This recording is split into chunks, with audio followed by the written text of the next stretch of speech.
নমস্কার সকলকে, আশা করছি তোমরা সকলেই খুব ভালো আছো। আর একটা নতুন ব্লগে তোমাদের সবাইকে স্বাগত। সকাল সকাল ঘুম থেকে উঠে ছাদে চলে গেছিলাম মায়ের ফুল গাছগুলো দেখতে। জানো, ওই ফুলগুলো দেখলে না সত্যিই খুব মন ভালো হয়ে যায়।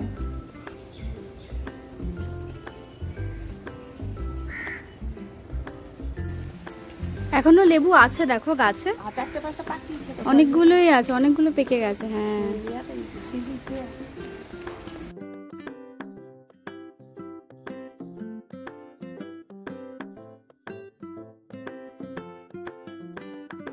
চান করে এই অপরাজিতা ফুলগুলো তুলেছে আমাদেরই ঘরে সামনের গাছ থেকে। কি কত ফুল, কি সুন্দর লাগছে অপরাজিতা ফুলগুলো। যাই হোক, গাছ টাছ দেখে এবার নিচে গিয়ে ব্রেকফাস্ট করে নেওয়ার পালা। চলো ব্রেকফাস্ট করে নেওয়া যাক। যাই হোক, ব্রেকফাস্টের জন্য পাউরুটিটাকে মাঝখান থেকে 4 ভাগ করে নিয়েছি। তার মধ্যে আমি 2 ভাগ খাবো, জাস্ট নর্মাল শেকে। আর এখানে পেঁয়াজ, টমেটো, কাঁচা লঙ্কা দিয়ে ডিমটাকে অমলেট করে খাবো। যতটা সম্ভব কম তেল দিয়ে খাওয়া যায় তার চেষ্টা করব। তার কারণ আমার একটু কম তেল দিয়ে খাওয়া খেতে ভালোই লাগে। আমি একটু মানে মেনটেন করে চলতে পছন্দ করি। অতিরিক্ত মোটা হয়ে গেলে দেখতে খারাপ লাগবে, এটা একটা ভালো লাগে না। জাস্ট নর্মাল একটু নুন আর গোলমরিচ দিয়ে অমলেট করে ব্রেডটা দিয়ে খেয়েছিলাম।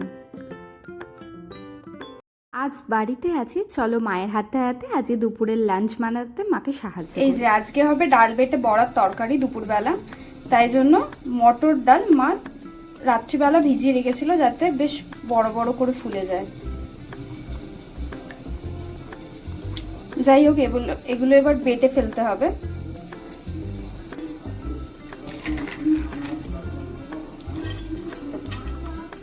আর এর আগে মিক্সিতে মা আদা আর টমেটোটা পেস্ট করে রেখেছে।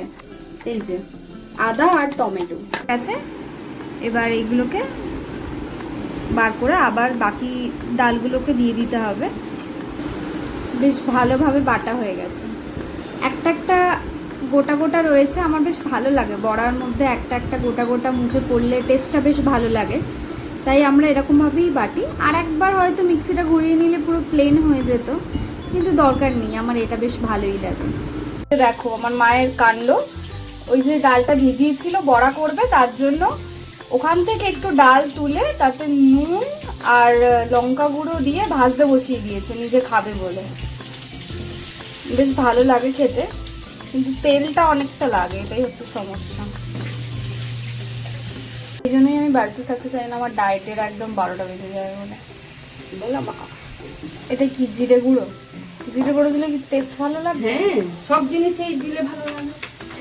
আচ্ছা ভাজা, এবার এটাকে উনি বসে বসে খাবেন বেলা 12টার সময়। আচ্ছা, এতে আমরা একটু নুন আর জিরে, গোটা জিরে দিয়ে দিয়েছি, অল্প একটু হলুদ গুঁড়ো দিয়ে দিতে হবে, দিয়ে মেখে তেলের মধ্যে বড়া আকারে ভেজে নেব। ছোট ছোট বড়ার মতন করে তেলে ভেজে নিতে হবে। এই যে অল্প তেল দিয়েছে কড়ায় মা, দিয়ে বড়াগুলোকে দিয়ে দিচ্ছে এক এক করে।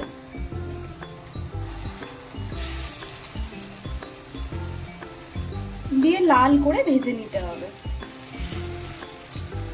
এই যে বড়াগুলো ভালোভাবে ভাজা হয়ে গেছে। এবার বাকি ব্যাটারটা রয়েছে, এটার মধ্যে কাঁচা লঙ্কা দিয়ে ভাজার জন্য খাবে, মানে বড়া ভাজা খাবে, তার জন্য।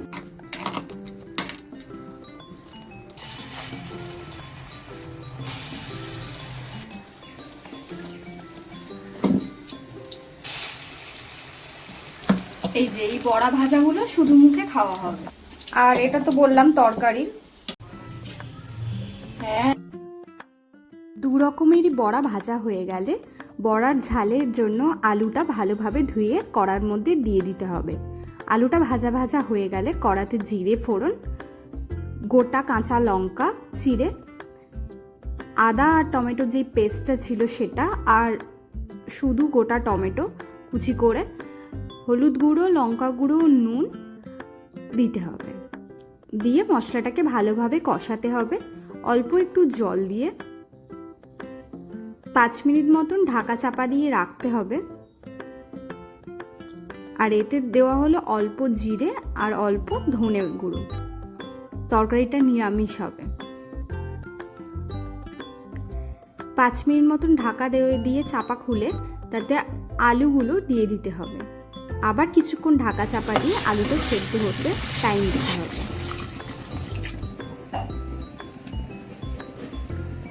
বড়াগুলো এবার এক এক করে ঝোলের মধ্যে দিয়ে দেব।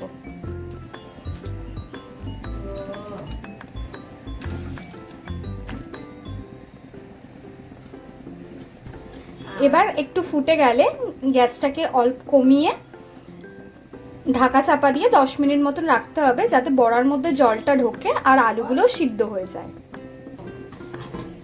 এই যে আমাদের বড়ার ঝাল রেডি হয়ে গেছে, এবার আমি গ্যাসটা নিভিয়ে দেব। এই যে আমাদের তৈরি হয়ে গেছে বড়ার ঝাল। আর আজকে হবে আমাদের ডুমুরে কলার তরকারি। এই যে ডুমুরে কলা বলতে বিচে কলাও বলে ওটাকে অনেকে, যাই হোক আলু, বেগুন আর এই যে এই মানে এই কলাগুলো, এই ডুমুরে কলা বা বিচে কলা তোমরা যাই বলে থাকো কেন, ওটাকে একটু নুন আর হলুদ দিয়ে সেদ্ধ করা হয়েছিল। আর এই যে বিচিগুলো ছাড়ানো হবে বলে বিচে কলাগুলোকে আলাদা করে থালায় বার করে রেখেছে মা। এগুলো এইভাবে ছাড়াতে হয়, তো অনেক টাইম লাগে মা। এমনি এমনি খেতে হয় ভালো, বিরক্ত লাগে না? তাহলে আমার জীবনে বিরক্তি বলে কোনো নেই।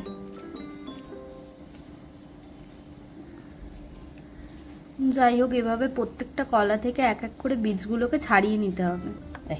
বীজগুলো থাকলে কি হয়, খেতে ভালো লাগে না? কষা লাগে। আচ্ছা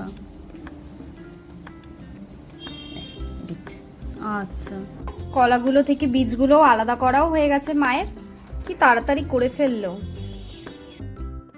কড়াতে তেল দিয়ে শুকনো লঙ্কা ফোড়ন, জিরে ফোড়ন, 5 ফোড়ন দিয়ে গোটা তেজপাতা দিয়ে তার উপর ওই সেদ্ধ করে রাখা কলা, আলু, বেগুন সমস্ত কিছু দিয়ে ভালোভাবে মাখা মাখা করে খুন্তি দিয়ে মেখে নিতে হবে।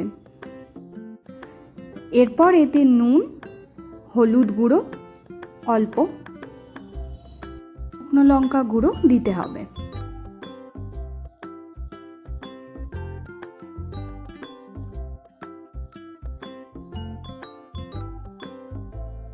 দিয়ে খুন্তি দিয়ে ভালোভাবে ঘেঁটে ঘেঁটে নিতে হবে, যাতে চচ্চড়ির মতন একটা মাখা মাখা ব্যাপারটা হয়।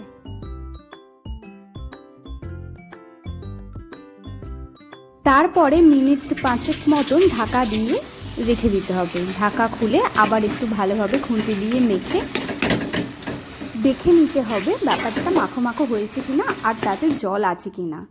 জল মরে গেলে, ব্যাপারটা টাইট মতন হয়ে এলে গ্যাসটা বন্ধ করে অল্প একটু ঘি ওপর দিক দিয়ে ছড়িয়ে নামিয়ে নিতে হবে।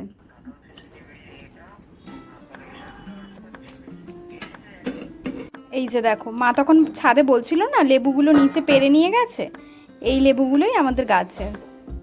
এই যে এবার আমাদের রান্না হবে ইলিশ ভাপা। তার জন্য সর্ষে আর পোস্তকে মা শিলে বেটে নেবে।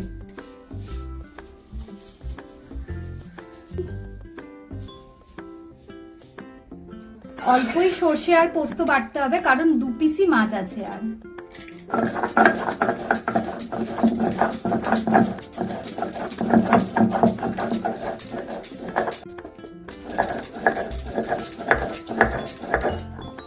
বলে আমরা শিলে বাটি।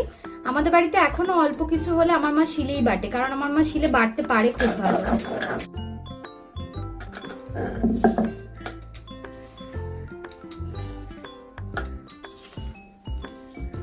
বলে শিলে বাটা মশলার নাকি আলাদাই টেস্ট। এই যে মাছের ডিমটা দেখেছো, ডিমওয়ালা পুরো পেটি ইলিশ মাছের, এটাই আজকে মা ভাপাবে সর্ষে পোস্ত কাঁচা লঙ্কা দিয়ে। খুব ভালো টেস্ট হয়। চেরা কাঁচা লঙ্কা দিয়ে দিল, আর এই যে বেটে রাখা সর্ষে আর পোস্তটা।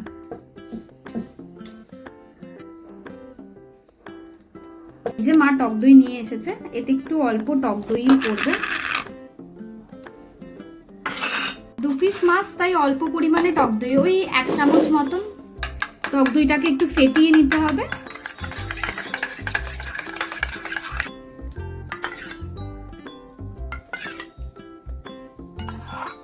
এর মধ্যে এই ফ্যাটানো টক দইটা দিয়ে দিল। এতে স্বাদ মতো নুন দিতে হবে আর অল্প একটু হলুদ গুঁড়ো, পরিমাণ মতন হলুদ গুঁড়ো দিয়ে ভালোভাবে মেখে নিতে হবে। আর হ্যাঁ, অল্প একটু সর্ষের তেলও দিতে হবে, তবেই ভালো গন্ধটা বেরোবে ভাপার। ভালোভাবে মা হাত দিয়ে মেখে নেবে। হাত দিয়ে না হলে সত্যি কথা বলতে মাখাই হয় না। আমার মায়ের ফেভারিট রেসিপি জানো তো, ইলিশ মাছের ভাপা। এমনিও আমার মা ইলিশ মাছ খেতে খুব ভালোবাসে।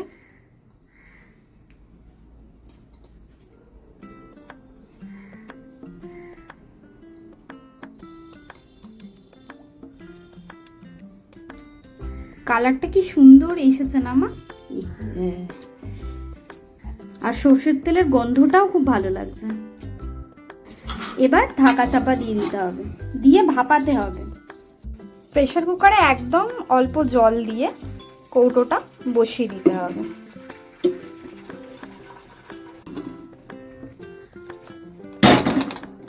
বেশি না, 2-3টে সিটি পড়ে গেলেই রান্না কমপ্লিট হয়ে যাবে।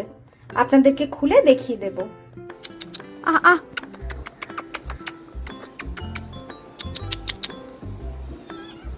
এই তো এসে গেছে, তোর ভাইও এসে গেছে, দেখ অমনি ও চলে যাচ্ছে। এই যে দেখো ঝুনুর ছেলে মেয়ে, দেখেছো কত বড় হয়ে গেছে।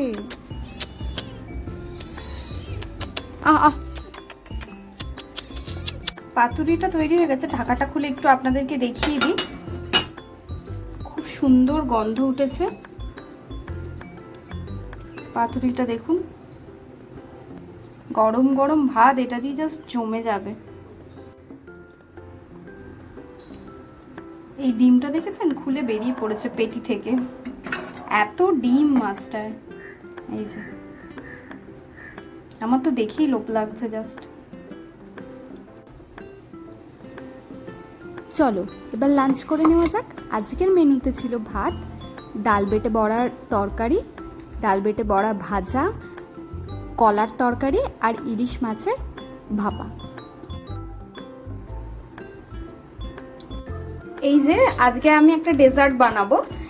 মানে তোমরা এইটা তো সবাই জানো যে ফালুদা, এই মিক্সচারটা, এটা দুধে দিয়ে এই মিক্সচারটা দিলে ফালুদা রেডি হয়ে যায়। কিন্তু আজকে আমি তার সাথে আর একটা নতুন জিনিস অ্যাড করব, সেটা হচ্ছে এই সাবুদানাটা। আমি অত মিষ্টি খেতে পছন্দ করি না, কিন্তু আমার দিদির মেয়ে এসেছে, ও তো বাচ্চা মানুষ, তাই ওর জন্য ভাবলাম রাত্রিরে এই ডেজার্টটা বানালে কেমন হয়। সেই মতো আমি দুধটা প্রথমে বাটিতে ঢেলে নেব।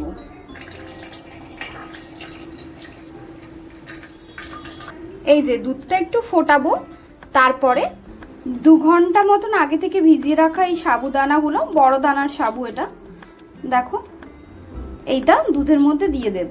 দুধটা বেশ ফুটে উঠেছে, এবার এর মধ্যে সাবুগুলো দিয়ে দিতে হবে।